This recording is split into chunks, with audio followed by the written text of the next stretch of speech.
Meski Mahkamah Konstitusi telah memutuskan bahwa pencalonan Gibran Rakabuming Raka sebagai cawapres bukanlah nepotisme, namun tim hukum PDI Perjuangan tetap melanjutkan perlawanan dengan menggugat KPU ke Pengadilan Tata Usaha Negara atas dugaan perbuatan melawan hukum saat menerima pencalonan wakil presiden dari kubu 02. Lantas seberapa efektif gugatan ini? Prof. Gayus, mungkin bisa di-remind kepada masyarakat, diinformasikan kembali kepada masyarakat, apa sebetulnya alasan utama PDI Perjuangan merasa perlu untuk mengambil tindakan hukum terhadap KPU dalam hal ini? Begini, jadi supaya dipahami oleh kita semua, masyarakat dan kita aktivis yang memperhatikan ikut serta dalam pemilu tahun 2024 ini, bahwa saya menegaskan keputusan atau putusan MK bukan satu-satunya lembaga peradilan yang memeriksa dan memutuskan perselisihan tentang pemilu secara luas. Kalau saya boleh memfokuskan adalah pada dasarnya persidangan di MK itu hanya menyangkut hasil dari suara pemilu yang diputuskan karena persengketaannya ada di sana, berbagai persoalan yang menjadikan selisih, tetapi ada dua sarana hukum lagi yang juga ikut menyelesaikan persoalan perselisihan hal di pemilu ini, yaitu PT UN. PT UN itu lembaga yang diarahkan oleh pengadilan juga. Yang satu, PT UN diminta menyelesaikan mengenai proses tentang pemilu. Proses pemilu dilangsungkan. Yang kedua adalah juga PT UN, tetapi menyangkut orang yang melakukan atau pejabat negara yang melakukan dan melanggar undang-undang, dalam bahasa hukum disebut sebagai on reh matter over hesdat atau ODD singkatannya. Nah, melalui dua peradilan ini dan satu lagi MK, itulah proses hukum yang bisa menyelesaikan masalah pemilu.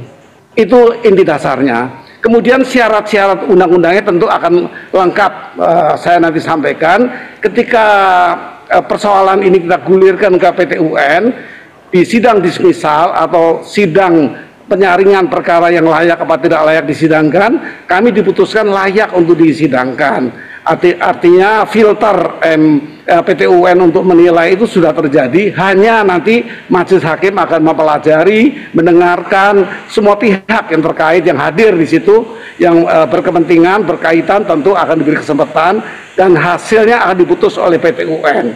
Kalau ditanya kepada saya apa hasilnya membatalkan pemilu telah terjadi, bisa tidak, dan kemungkinan besar memang tidak, karena kami juga tidak menyadari bahwa putusan PT UN itu dul matahid atau satu putusan yang berkarakter kemanfaatan.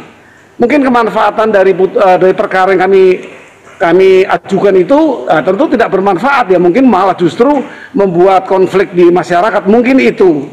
Namun kita perlu memperhatikan hak hukum yang perlu dipertimbangkan di sana, sehingga publik itu menyadari bahwa peristiwa pemilu yang ada ini cacat dengan penyalahgunaan wewenang oleh penyelenggara negara, yaitu KPU. KPU telah menyimpangi semua ketentuan. Bahwa hasilnya terputus MK kami hormati.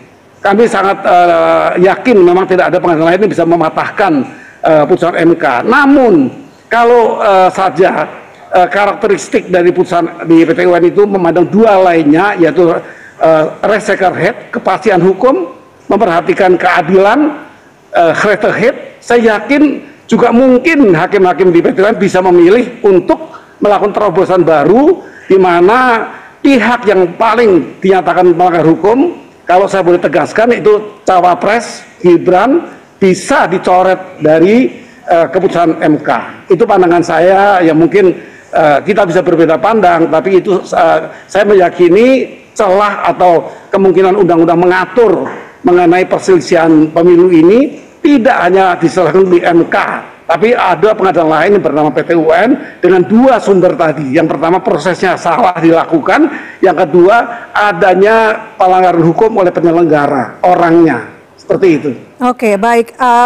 Mungkin akan memicu konflik, tapi jangan sampai putusannya menjadi komoditas yang kemudian merugikan pihak yang melakukan proses dengan jalur betul, begitu ya, Prof? Saya harus ke Bang Fik sekarang. Tidak begitu. Oh, tidak begitu. Baik. Tidak begitu.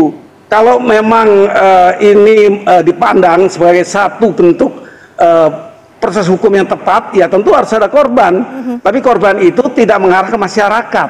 Kalau korban yang berpihak itu tidak persoalan paslon misalnya, itu hak hukum menentukan, tapi tidak menimbulkan satu bentuk goncangan di masyarakat yang telah setuju dengan paslon berapa, sebut paslon 2. Itu goncangan itu yang dihindari oleh PT UN secara karakteristik dual mata head-nya, dan kami sepakat tidak bisa menimbulkan hiruk pikuk chaos, itu kita hindari. Kalau itu terjadi lebih baik ya ini perhatian saja bahwa telah terjadi penyimpangan, tetapi tidak menggoncangkan masyarakat sebagai bentuk pilihan putusan di sebuah peradilan, yaitu semata-mata untuk kemanfaatan satu dua pihak. Kalau masyarakat yang menjadi goncang dan ternyata pilihannya sudah mantap ke pilihan tertentu, itu tidak boleh dilakukan untuk menjadikan chaos.